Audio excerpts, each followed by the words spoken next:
Two young quarterbacks in the NFC North, Justin Fields and Jordan Love, and they're kind of trending in opposite directions. We're going to talk about that. We're going to talk about the Tuesday Fantasy Forum, as we always do here on the Locked On NFL podcast.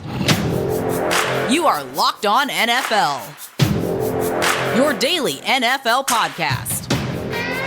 Part of the Locked On Podcast Network, your team every day.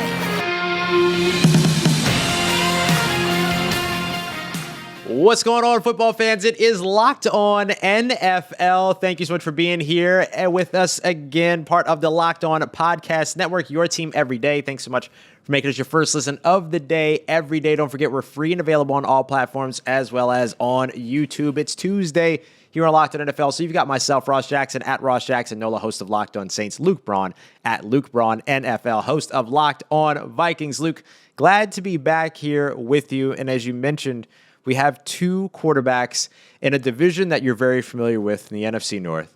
Justin Fields, Jordan Love, these two guys heading in what feels like completely opposite directions. Let's start off with the guy that didn't get the W tonight in the Monday Night Football game. The Chicago Bears fall to the Pittsburgh Steelers. I don't know what happened there. The Chicago Bears fall to the Pittsburgh Steelers, but Justin Fields looked like he did pretty well. What was your take on Justin Fields over this game? Yeah, it was an up and down game for him, right? And I guess, I'm obviously an extremely biased fan. I wish ill upon the Chicago Bears and the Green Bay Packers, as is my constitutional right. And, well, I don't need to with the Lions. But as is my constitutional right, I wish ill upon these franchises. But, I don't wish ill upon, the people. It's always more fun to see football players succeed, even when they're on a rival. That's maybe controversial, but that's me. So with Fields, I thought he figured it out as the game went along. The whole thing with Fields has been the operations of football, right? Mm-hmm. Getting to the line of scrimmage, getting the protection set and setting the correct protection and communicating everything correctly to everybody and making the right read on an RPO and stuff like that. Those sorts of things that you sort of take it for granted with more experienced quarterbacks, and he doesn't have that down yet. Totally okay that he doesn't have that down yet. The first half of your rookie year, a lot of quarterbacks don't have that down yet. He's got time to figure it out. But that's kind of been what's holding that offense back, in addition to the problems with the offensive architecture and stuff that we can talk about another time. But in this game, in the first half, those things were rearing their ugly heads. The Bears just seemed completely out of sorts. They had no rhythm. They had nothing going on there. And then as the game kind of went on, as the Bears got into this big deficit, things sort of loosened up. And I think a lot of that is the texture of a game changes when you're down 20-6. The defense starts playing a little softer. They start there isn't quite as much complexity to stuff. It's a little bit more conducive to a schoolyard manner of play, and that's what Justin Fields wants to do. And Bears fans should be very excited that they have the kind of quarterback that can bring them back into a game that they're losing 20-6. And I think once he gets those operational things down, then you can start to design things that take advantage of all his talent and stuff. And they're you can see a window into the future here, even though the game didn't go the way the Bears want. You can see it, you can find it. Yeah. And he just needs to get that operational stuff down a little bit more, where I won't be worried about that stuff until it's year 2 and it still happens.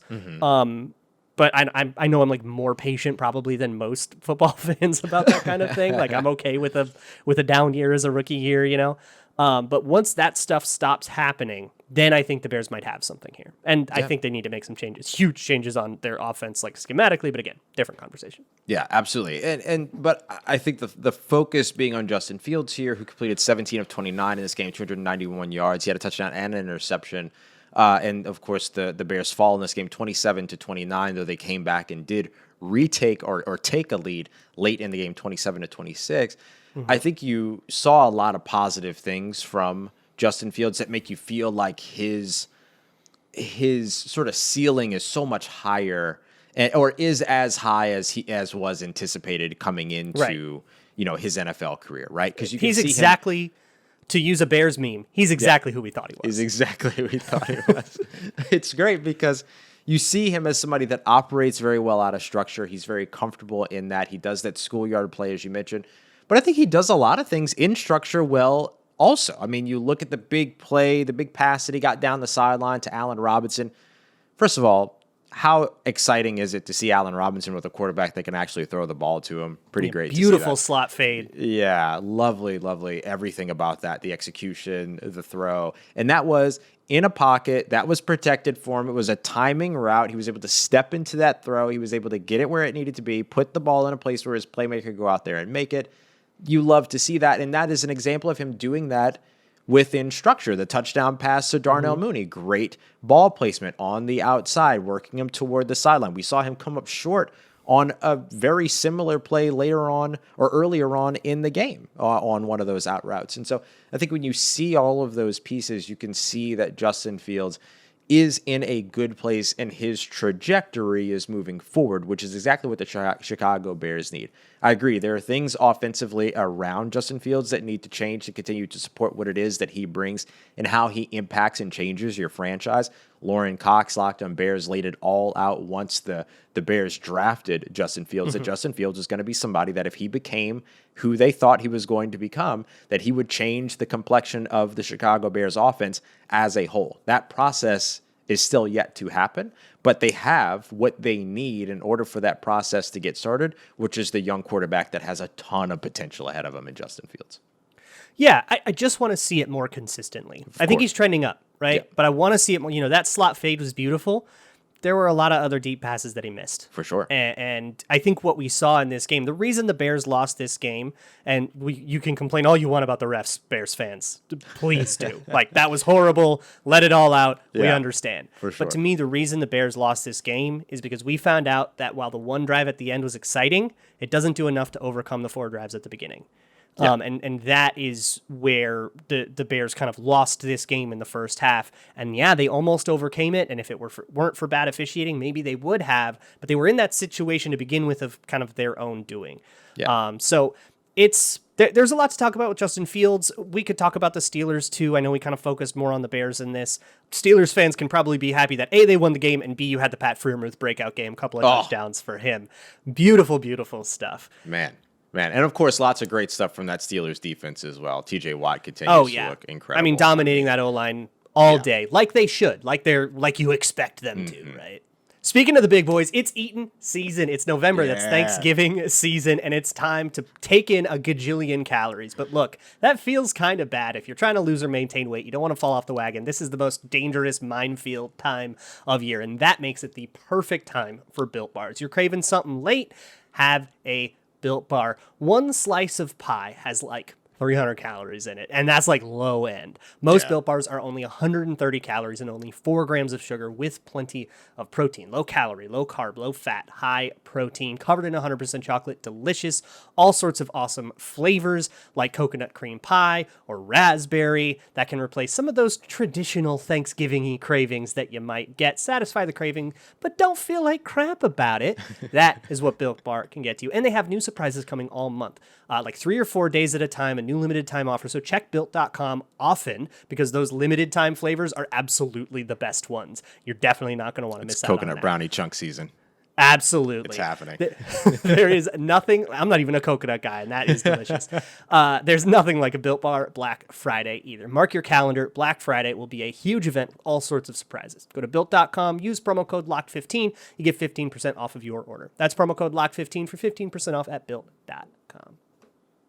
All right, everybody, continuing on with this Tuesday episode of Locked On NFL. Thanks again for making us your first listen of the day every day. Don't forget to check out your favorite team show as well. Luke is here, Locked On NFL, as well as Locked On Vikings. I'm here, Locked On Saints. Whatever your favorite team is, we've got you covered as well. So make sure you check out your local shows as you go through. Now, we talked a bit, Luke, about Justin Fields, the upward trajectory that he's headed in. Now, let's talk about the other guy in the NFC North, the other quarterback. And I want to let you have this one for a little bit because I know how much you've done some great work here, first of all, but also this can be fun. Jordan Love, the Green Bay Packers. What's the direction that you feel like Jordan Love is heading in? Yeah, no, I wish ill upon the Packers. It is my right to wish ill upon the Packers. I would expect them to wish ill upon the Vikings in return. That said, it brings me great joy to report that Jordan Love did not look very good on Sunday. And here's the deal. He had some moments. I think I saw one Packers analyst call it like a Rorschach test game. And I think that makes sense if you're trying really hard to believe in Jordan Love. Yeah. Because he had some moments, he had some like runaround plays, he had a few good throws, and you could say, "Ooh, there it is. There's that talent."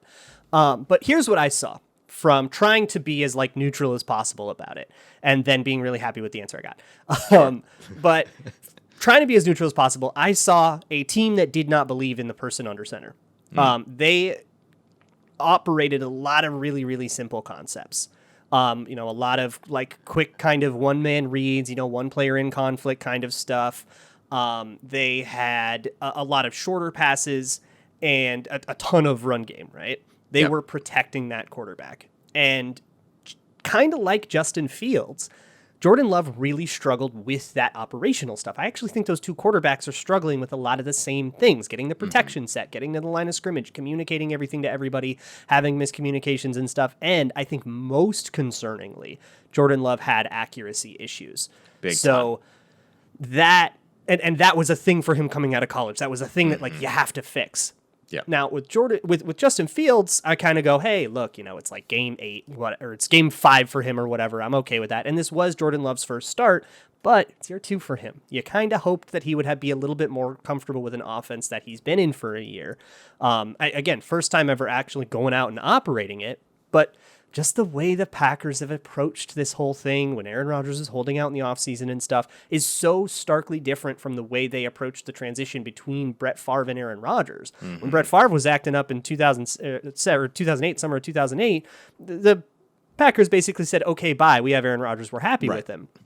And obviously that turned out great. But with Jordan Love, they're going, Rodgers will do anything to have you back in the offseason. And that always kind of was a red flag for me. And now watching how they approach this game against arguably the worst defense in the league, and they kind of turtled and played a really conservative and a really like kind of, they played the Chiefs like you would play like an elite defense. And that sets off more alarm bells to me. Yeah. Agree with my analysis or not, I'm just some dude. The way the Packers are behaving is like highly concerning. Yeah, that was the big thing for me. I felt like Jordan Love coming into this game, looking at what he did at Utah State, and I spent a lot of time evaluating Jordan Love coming into the NFL draft because the New Orleans Saints were kind of in this weird, quarterback. Right, you're looking for the successor, yeah. Yeah, exactly. There wasn't as clear sort of an answer as there might have been, or as there could have been. And so Jordan Love was somebody whose name continued to come up. So I watched a lot of his tape and everything, and the stuff that he did well were, quick passes, quick timing routes, things like that, and then schoolyard, right? Improv, out of structure, all those other things. But what you saw the Green Bay Packers do, even though they did go to the quick pass game a little bit, and you saw him sort of get into the timing patterns after a little while when he completed, I believe it was 9 passes in a row at one point getting into the fourth quarter, or getting into the second half, but you didn't see a game plan that felt like it was very comfortable with Jordan Love, right? That Jordan Love could take this offense and march them down the field or make something happen with the ball in his hands. It just didn't feel like that trust was there. And for me, the huge, most concerning piece around Jordan Love was ball placement. And like you mentioned, it was something that you observed as you scouted and looked at him coming out of Utah State and into the NFL draft. And a year later, now that he's had time to work and be with these receivers, work with this system, all of that. To NFL coaching. Right. To still have those types of issues, blatant ball placement issues, too high, too low, on the outside, behind, all of it.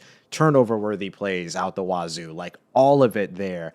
That, to me, was what was probably most concerning around all of it. So I see very much what you're saying. I wish that the Green Bay Packers would have been in a situation so they would have felt a little bit more comfortable utilizing him to his strengths as opposed to sort of trying to hide him in a way. But he very much was out there and sort of game planned around the way that you would if you said, okay, now you have to go from being the clipboard holder, the procedural second quarterback guy who's on the roster because we have to have you on the roster, to being a starting quarterback, as opposed to the potential heir apparent in the quarterback situation that this team potentially faces as soon as this offseason. So here's the next level of all of this. What do you do as, when you have these two coaches, Matt LaFleur, who usually if I were to ask somebody whose shoes would you rather be in, Matt LaFleur or Matt Nagy, the answer is almost always Matt LaFleur. But with these two quarterbacks, doesn't it feel like Matt Nagy is kind of in the better situation right now with Justin Fields as opposed to Jordan Love? Right. The Chicago Bears coaching seat is in a better situation, but it's kind of hot right now, right? Because, for sure. I mean, look, Matt Nagy's not going to be here to reap to reap the spoils, right? Right. But it does seem like whoever is the next head coach of the Chicago Bears gets to inherit this quarterback that I think you can make something out of it. So I see what you're saying there. But yeah, I think of a lot of times when I'm trying to evaluate a team, I think, what do I do if I'm Matt LaFleur or if I'm Matt Nagy or if I'm Mike Zimmer, if I'm doing the Vikings? What do I do? Or if I'm in the room, what do I say? And what do I suggest? Let's say we go to the offseason, things break down between the Packers and Aaron Rodgers, trade him to Denver, right? Let's say that situation goes down.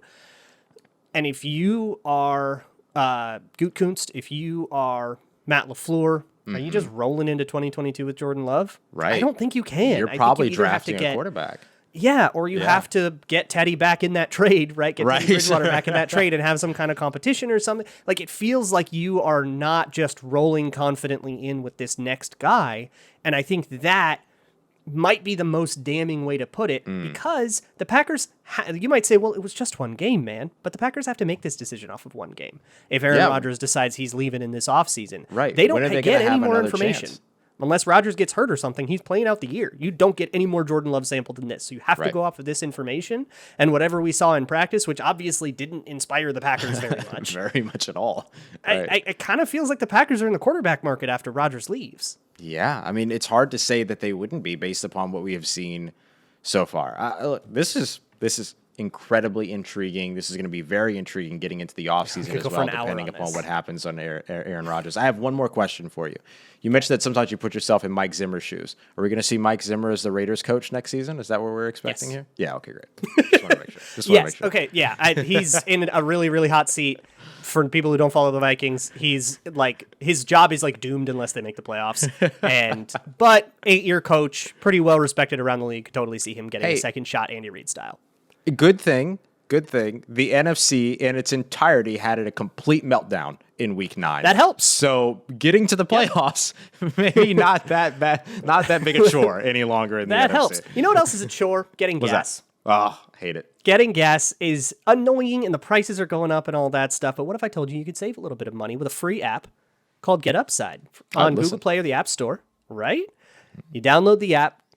They will tell you gas stations around your area where you can save money, up to 25 cents a gallon. Just go to that pump, tell the app which pump you did or which gas station you used, and the money will just show up in your account a day or two later. You can cash out however you want, PayPal, just direct deposit into your bank, whatever you prefer. You can cash out anytime you want, no strings attached, none of that weird stuff.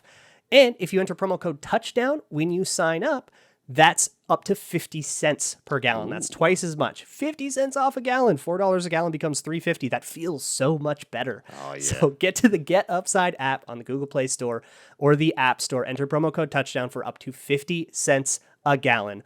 Once again, Get Upside app, promo code TOUCHDOWN.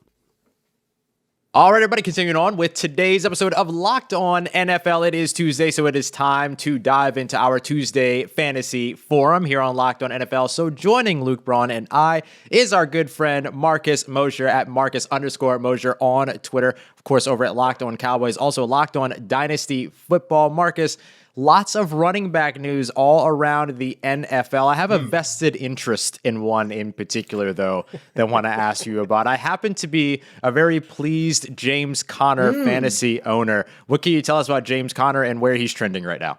Yeah, you got to be very pleased right now if you have James Conner in fantasy. So the latest news, Chase Edmonds, the starting running back in Arizona, out for, the report is 3 to 4 weeks with a high ankle sprain.